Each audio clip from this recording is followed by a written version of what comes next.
ketiganya penuh dengan kapal terbang, teknologi. Yang lain Kelompok 1B dengan bangga mempersembahkan sosok yang tak hanya menginspirasi tapi menjadi cerminan nyata dari nilai-nilai ASN berakhlak.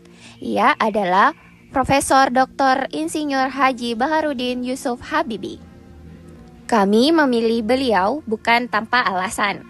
Kehidupan dan pengabdiannya adalah bukti bahwa integritas, dedikasi, dan kecintaannya pada bangsa bisa mengubah segalanya.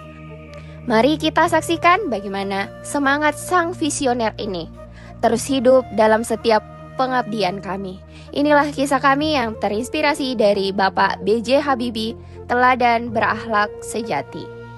Pak Habibie adalah seorang insinyur jenius di Jerman, memilih pulang untuk Indonesia. Ia meninggalkan karirnya yang cemerlang, bukan hanya demi harta atau jabatan, melainkan untuk melayani. Beliau bermimpi Indonesia mandiri, berdaulat dengan teknologi pesawatnya sendiri. Itu adalah salah satu bukti nyata orientasi pelayanan tertinggi, sebuah dedikasi total untuk bangsa.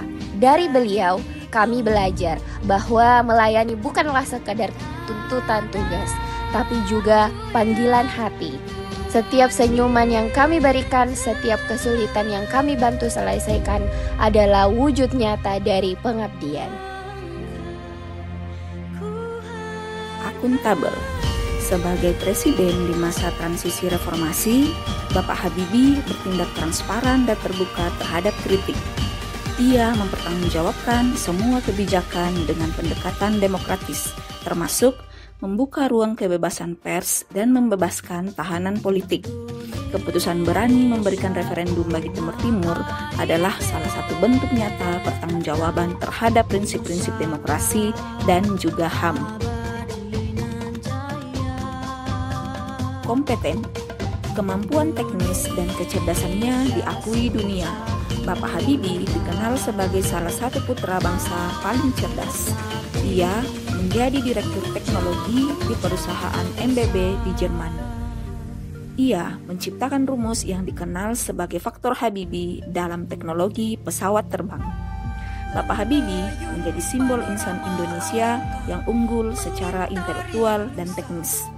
Dengan keahlian tinggi di bidang teknologi penerbangan, ia merancang pesawat M250 yang menjadi bukti bahwa Indonesia mampu berdiri secara teknologi. Kompetensinya menjadi inspirasi bagi generasi muda untuk terus belajar dan juga berkarya.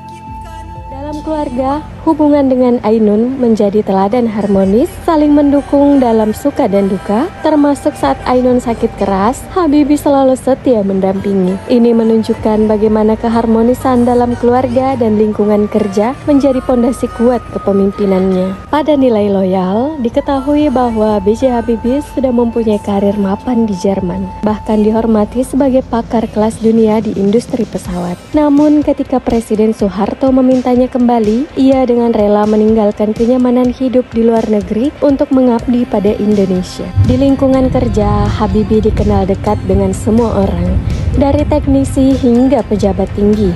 Tanpa membeda-bedakan, ia sering berdiskusi santai untuk mendengar pendapat bawahan. Selain itu, Bapak B.J. Habibie juga dikenal sebagai tokoh bangsa yang sangat adaptif. Sejak muda, ia mampu menyesuaikan diri dengan lingkungan belajar yang berbeda, mulai dari Indonesia hingga Jerman, sehingga berhasil menjadi pakar teknologi penerbangan kelas dunia. Ketika bangsa Indonesia menghadapi krisis, Habibie pun dengan cepat beradaptasi dari seorang teknokrat menjadi Presiden Republik Indonesia. Dalam waktu singkat, ia mengambil keputusan penting yang membuka jalan bagi demokrasi, kebebasan pers, dan reformasi politik. Kemampuan Habibie untuk beradaptasi menjadikannya teladan bahwa perubahan bukanlah penghalang, melainkan peluang untuk memberikan karya terbaik bagi bangsa. Yang terakhir adalah kolaboratif.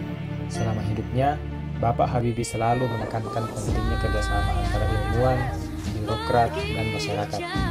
Ia mendirikan berbagai lembaga riset dan juga pendidikan yang mengedepankan kolaborasi lintas bidang demi pembangunan bangsa yang berkelanjutan. Dalam pengembangan ilmu dan teknologi, Bapak Habibie selalu mengedepankan kolaborasi lintas sektor antar pemerintah, akademisi, dan industri. Ia juga mendirikan organisasi dan yayasan yang menjembatani generasi muda untuk belajar di luar negeri dan kembali membangun negeri.